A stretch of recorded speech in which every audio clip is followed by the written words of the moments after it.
youthful and ever youthful friends. From physician to what I call healing. As a physician, as a product of the science that we have in this country now for over 200-300 years, legacy of the British. A physician to the core, a scientist to the core, where the p-values would make me change my strategies in terms of medical management from so-called modern intellect to a wise man's healing. It was indeed a long journey. So from physician to a healer. First thing that you need to break down in this life is the ego that comes in. The death of the ego will be the beginning of your real life. Who we are today, what we learn, the way the institutions treat us and bring us up. Having worked in the mecca of oncology at our memorial, the robotic cutting surgeons, nothing above me. I'm at the mecca, and we probably do the best surgeries in the world.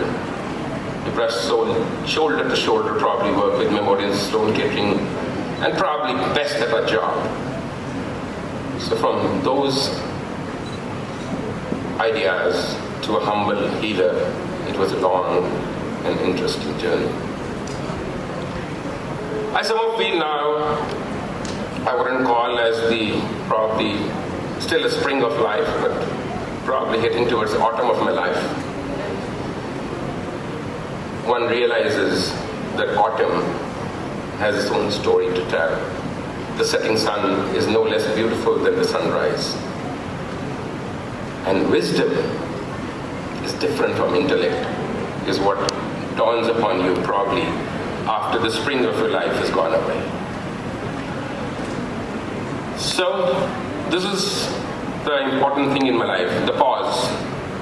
In today's talks, you had tabla, you had vocal music, you had a lot of things going on, and those were the pauses that we had in the talks today. Probably the most important part of a life is a pause. Where do you reflect back and think that the rut of my life that's going on, is that the right direction? Or there is something more to my life? So those pauses are important. For me, those pauses come as tricks in nature, wild wilderness, untouched nature. That gives me the pause of my life and reflection. Look at a picture right there. A beautiful rhododendron forest setting in Himalayas.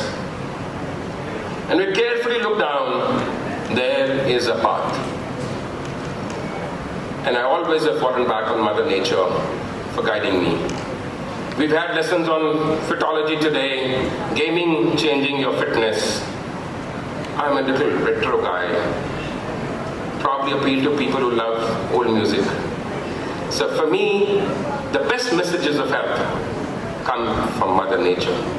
So look at that beautiful rhododendron forest, but there is a path in the jungle, and that's what we're going to talk about. See, when I was doing this trek to the Everest, which I've just completed, the blood pressure goes up. It's a physiological change in human body. And look at beautiful Mother Nature. It's given beautiful red-colored rhododendron flowers right there. When we didn't have the medicine that we practice today, had I not been carrying pills with me that I was for this trek, probably I would have just chewed on those beautiful flowers and got my blood pressure down, acclimatized to that nature. That's where health for me today comes from. Seeking and understanding Mother Nature. We may be great creations of God in the form that we are today, using all the gaming and modern techniques. But the Creator had a different message in store for us. The remedies, the treasures are right there. We don't need a Western medicine to tell us what haldi ka doodh can do, what turmeric can do. But unfortunately, we've stopped understanding yoga, because our education is all about yoga. So if the great US says yoga is great, we Indians are at it, back again at it, having forgotten this is our culture. Sun rises in the east. We've been looking towards the west for a few centuries now. It's time we look up to the east. That's the healer that I'm talking of today. You have interesting inscriptions in Mother Nature. Wise men have always traveled those paths that we're trying to trek on today, and you'll always find lovely inscriptions. You just have to be open enough to read them, to understand them. This was a very interesting thing I saw on my journey. A huge boulder, mammoth boulder. The day is going to fall, probably nothing can stop it. The day we are going to tumble as human beings, probably nothing will stop it. Not the best hospitals, not the best doctors in the world. The day is there to tumble. We will tumble down. And that is the human belief system. People have stacked little delicate stones under that huge boulder to prevent it from dropping. That is the delicate balance of health that I'm going to talk about. Health, the way we perceive, was not how the Vedic times looked at health. Health was all about breathing. Right breathing, the delicate balance of this huge boulder is in those tiny little rocks there. And for a human being, that pivot is your breathing, the way you breathe. So it was an interesting reflection. That is the mammoth boulder, just hanging on the edge, and we are holding it by those little tiny stones. That is the human behavior, which is preservation in its delicate balance.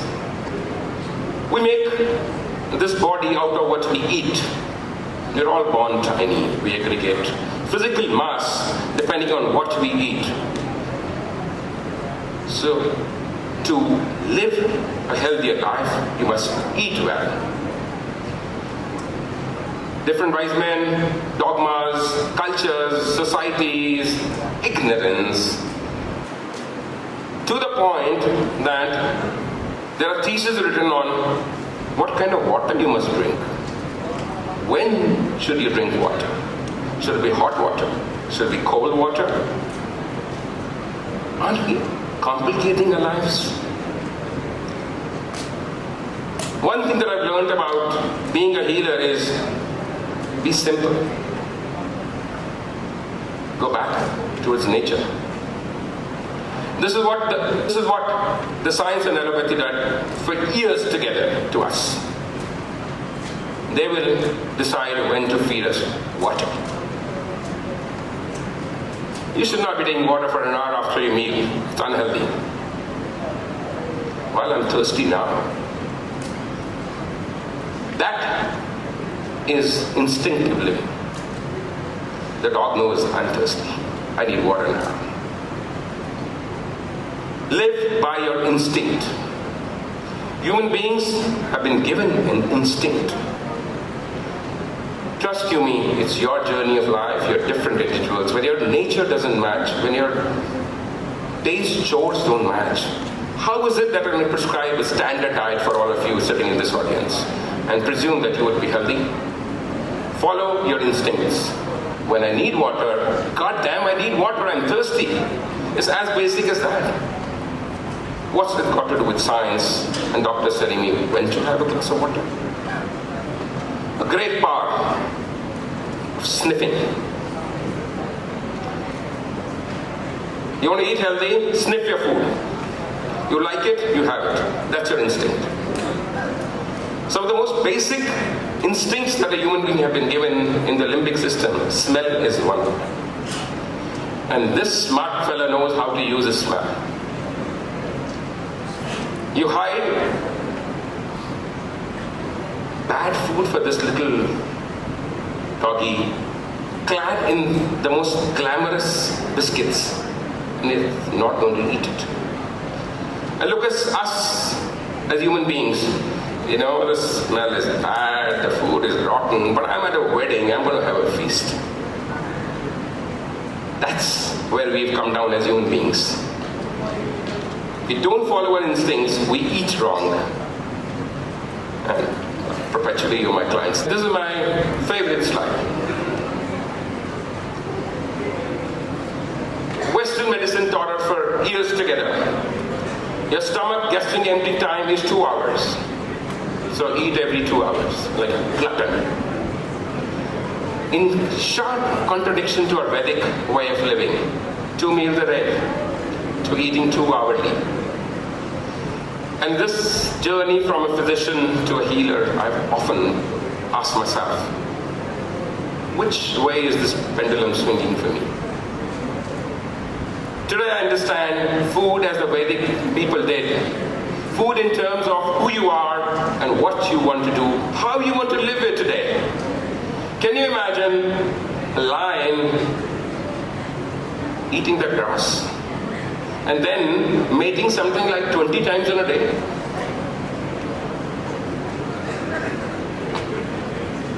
Food that you eat must be instinctively what you like. Wisdom tells you that over the centuries we've accumulated enough knowledge and wisdom to tell you what you must eat for your daily activity to be fulfilled. If there's a line in me, my triglycerides, my cholesterols are goddamn got to be 200 and 300. I have a pill to control the lipids, bring down your cholesterols and triglycerides, and then from a lion become probably a deer with a tail between your legs because you can't perform and do what a lion was supposed to. So food, your parameters, your journey of life is your individualistic journey of life. Stop copying, stop coming to 10 commandments. Indians by nature were seekers. See, you must understand that as the West flourished, there was mass merchandising. One size fitting all. You fit into small, medium, large. And as you prosper more, what do you look at? Customized clothing, tailored to my fitness. That was our culture. And we have traded it off for a size S, M, L, XL from the Western culture. 30% reasons that people are in this kind of situation is that people who had blood pressure would listen to the standard allopathic doctor, cut down your salt. See the man who cut down the salt and listen to his doctor. 30% of hospital admissions in ICU are thanks to low sodium today in this age group. Your tongue tells you, your body tells you, I need salt. God damn it, have salt. But don't have that white refined salt that's been pushed down now by the West. Have your good old rock salt.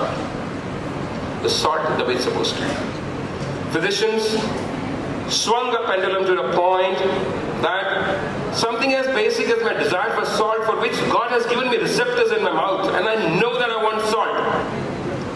The Western medicine told us, sorry, no salt, your blood pressure will go up. Having treated thousands of patients now, we know for sure that rock salt does not have any effect on your blood pressure. Eat salt if you don't want to be like that person. If your body needs salt, have it. Most Indians today are deficient in vitamin D3. So you're aging faster, your heart is going down, your joints are going down, you're just tumbling down, just decaying down. Now where would it come from? Surya Devta. The only way is that you must respect sun, spend some time under its rays, and get enough D3. Single most important agent to keep you young and youthful and healed. Common thing that you notice probably would be, our culture now has changed, is minimal clothing and lots of body exposure to sun. I envy this man. And this man is definitely doing something right in his life. Looks like an oldish man, great muscle tone, can sleep on the floor. Just needs an arm as a pillow. He's happy, composed, serene, sleeping beautiful. The healing of a human body takes place in deep slumber. And it's so important to hit that beautiful sleep. You must sleep like a baby. And the only reason we don't sleep like a baby is probably we don't tire ourselves enough in the day. The physical activity is not there. Otherwise, I've never had in my professional life of 30 years a laborer come and tell me, Dr. Sahab, raat ko neend nahi aati hai. So we probably not tired ourselves. This man is probably worked out, tired himself. Notice his position. He's sleeping on his side. And that is what your first position should be when you're going to bed. His spine is being supported by a great floor which is sturdy. You will never have the box bed pain syndrome. We people have started sleeping on the cupboards. Perfect support for the head. You don't let it drop. So people who say that we need a pillow, we don't need a pillow. Yes, you don't need a pillow if you've got your neck supported like this. Otherwise, very well, you need a pillow. So, a picture of a man who's worked hard, sleeping roadside, has so much to tell you about how to keep your body healthy and how to heal yourself. This is a fusion.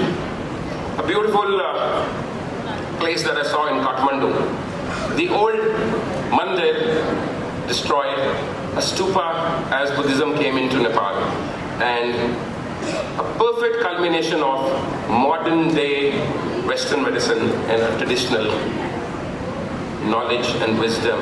They can coexist like this in a beautiful picture. Next, life is like this. It's a blessing. Guard it. Keep it. Live it with wisdom. Body has its own power of healing. Awaken them. Every morning, you're born again. Today and after this talk, what you do will count for the rest of your life.